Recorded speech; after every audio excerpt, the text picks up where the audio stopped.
बाबा साहब का अंतिम संदेश। बाबा साहब डॉक्टर भीमराव अंबेडकर ने इस देश के मूल निवासियों के लिए क्या क्या नहीं किया, बेशुमार मुसीबतें झेली, उन्हें गांधी और तिलक जैसे मानववादियों के कट्टर समर्थकों की कड़ी आलोचना का शिकार होना पड़ा। दमन, शोषणकर्ता, अन्यायी तथा अत्याचारियों ने उन्हें जीवन भर तो तड़पाया ही, उनके अंतिम दिनों में भी उन्होंने उन्हें सुख चैन से नहीं रहने दिया। खैर ये सब तो उनके विरोधी थे, इसलिए उन्होंने उन्हें सुख चैन से नहीं रहने दिया। परंतु दुख की बात तो यह है कि जिन लोगों के लिए उन्होंने अपना संपूर्ण जीवन न्यौछावर कर दिया, उन लोगों ने भी उनके साथ गद्दारी की। इस बात से ने बाबा साहब को इस बात ने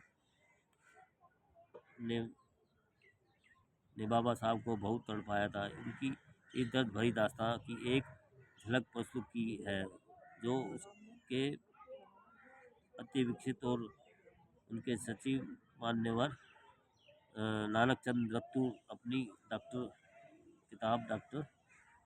बाबा साहब अम्बेडकर के अंतिम कुछ वर्ष नामक पुस्तक में लिपिबद्ध किया है।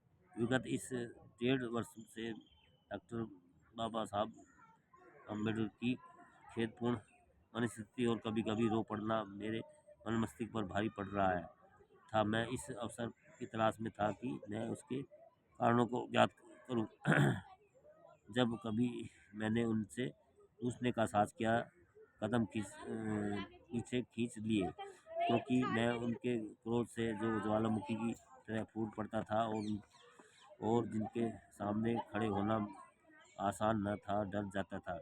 29 जुलाई 1956 रविवार को शाम 6:30 बजे कुछ संकोच के बाद मैंने साहस बटोरकर उनके कमरे में प्रवेश किया। बिस्तर पर लेटे-लेटे उन्होंने मुझे देखा। उनकी दुर्लभ मनुस्मृति का लाभ उठाते हुए मैंने उनके पैरों को हल्के दबाया और विनम्रतापूर्ण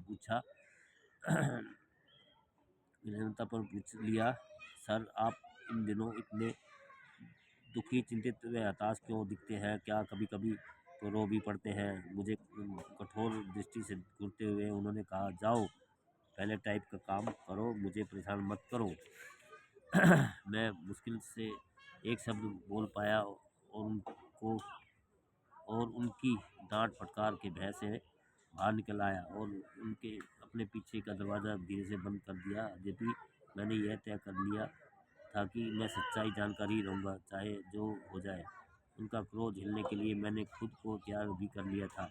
लंबे समय तक उनके निकट रहने और अधिकतर समय साथ ही बने रहने के कारण मैंने उन्हें शांत रहने की विधि सीख ली थी।